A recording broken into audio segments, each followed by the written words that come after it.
Let me tell you about Derrick Rose before his knee injury. He was just as fast and as quick as Allen Iverson. He was more explosive than Michael Jordan.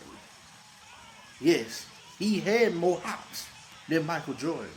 He was more of a power dunker than like your Carmelos and the guys that was in the league with him.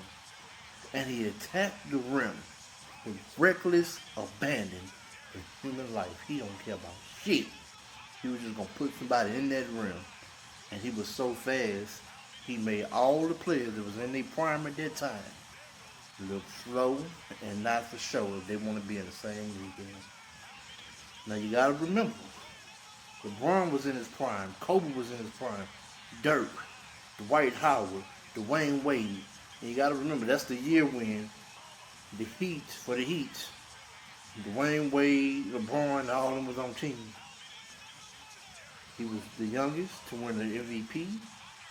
He was the youngest to win Rookie of the Year.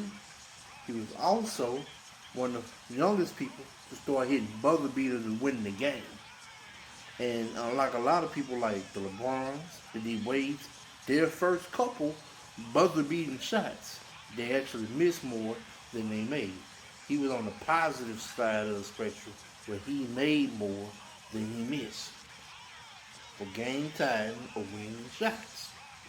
So, man, look, the NBA guards just had to go ahead and take his brother on down so his kneecaps failed him. But on the place he was on, the tear he was on, he was showing that he was just as good, just as fast, just as good a shooter. And most of his buckets came from mid-range and in the paint. But he did have a three-point shot too as well.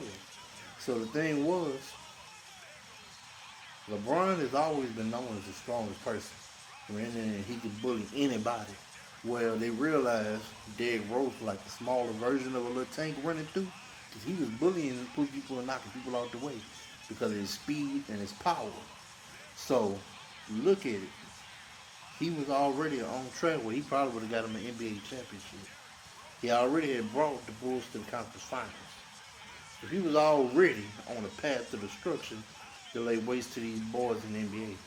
And the biggest difference you could notice between his game, why he was so loved in Chicago too, was you could tell he just loved the game. So he was just playing for the love of the game. He wasn't like a lot of the guys in his time period and now. They just playing for the money. They just playing for what they can get. But they don't really love the game because they talent and what they can do on the court don't show you. These guys are bullshit now. You know what I'm saying? But just so you know, the NBA did see him coming.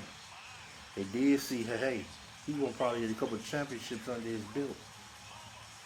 Even before LeBron at the time. Even before some of the other guys at the time. He was about to get some championships under his belt on all these young watchers in their prime. Just remember that. Food for thought.